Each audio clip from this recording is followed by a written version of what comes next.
Author Edwin Thompson launches dual-volume blueprint for modern political reform in 2026 and beyond. As national frustration with political gridlock reaches an all-time high, author Edwin Thompson announces the release of two pivotal works aimed at empowering the American electorate: Burn Down the System and Take Back America, and the Political Wishbone Strategy. Available now on Amazon, these books move beyond partisan rhetoric to offer a practical path forward for a country in search of real-world solutions. Listen to the podcasts for additional insight and order your copy today. Burn Down the System and Take Back America. So today we're diving into a really provocative piece of source material. It's Edwin Thompson's political manifesto, Burn Down the System and Take Back America. Quite the title. It is. And it argues the nation is at a precipice. Yeah. Our goal here is to just unpack his central claim that America is shifting from, democracy to autocracy. Right. And what's so compelling is that Thompson doesn't start with today. He goes all the way back to the beginning. The founding. Exactly. He argues the American promise, freedom and equality, it was flawed from the start, built on a paradox. Because those ideals were never for everyone. Not at all. They were, in practice, reserved for white landowning men. So the system, he claims, was never truly democratic to begin with. And to uphold that, the book identifies what it calls three foundational betrayals. First, the violent dispossession of indigenous peoples. Yeah, he specifically cites the Indian Removal Act of 1830. The Trail of Tears. Just devastating. An estimated 4,000 Cherokee deaths. And that history is crucial to his argument. It established a precedent that certain groups were disposable for the sake of power. The second betrayal was slavery. Codified right into the Constitution. The 3/5 compromise. And the third was just this enduring hypocrisy that rights were systematically withheld from women, people of color, even poor white men for a long, long time.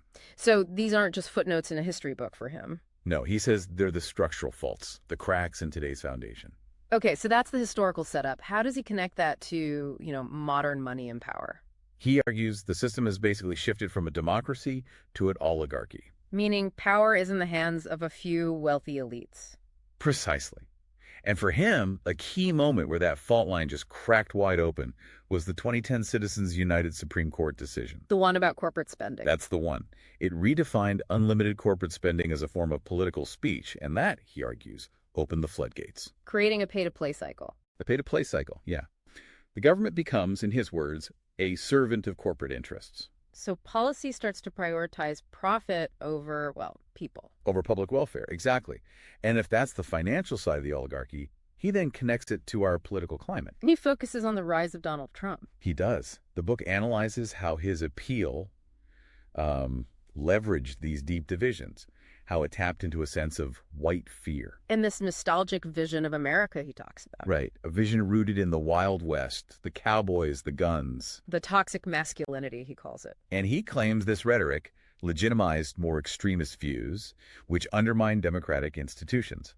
He points to the stolen election claims as a primary example. Leading to the January 6th attack. Yes. But here's where it gets interesting. Because with a title like Burn Down This System, you expect one thing, but he actually pivots. He pulls back. He pulls back. He concludes the system must be rebuilt, not destroyed. He warns that failure could lead to societal collapse, like the 1929 Depression or even the Civil War. So what's his blueprint for rebuilding? How do you fix the chaos he just described? He lays out three pretty specific policy goals. Okay. First, secure elections. Right. Things like universal voter registration, nonpartisan redistricting. Get the gerrymandering out. Second, curb the money in politics.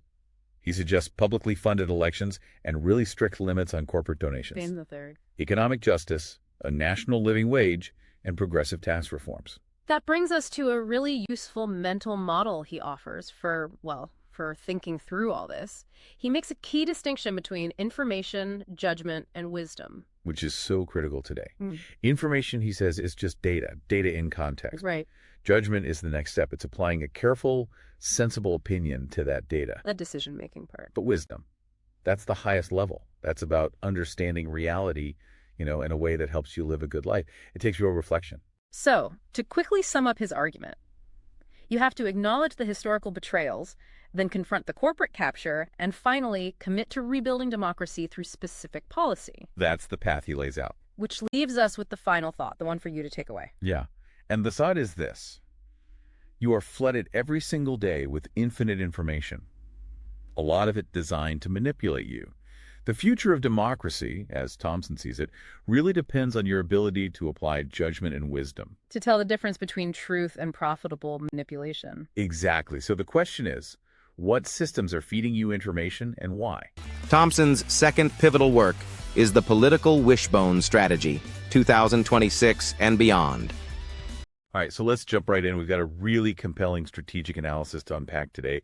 It's titled The Political Wishbone Strategy, and it's a deep dive into the upcoming 2028 election. Right, and our goal here is to really get at the core dilemma the document presents, which is, can these old campaign playbooks, the ones built on spectacle, even work anymore? In this digital age, yeah, that's the question. Exactly. And the authors, they frame this right at the start as the celebrity candidate conundrum. The celebrity candidate conundrum. What's the core risk there? The risk is, it's immense. It's that we get this high charisma candidate who, looks great on screen, but doesn't have the actual competence to govern. And that's a fundamental threat to democracy. And that's where the source really launches its main critique, right? This idea that politics has become, dangerously thin. It's like reality television. That's the comparison they make. Yeah.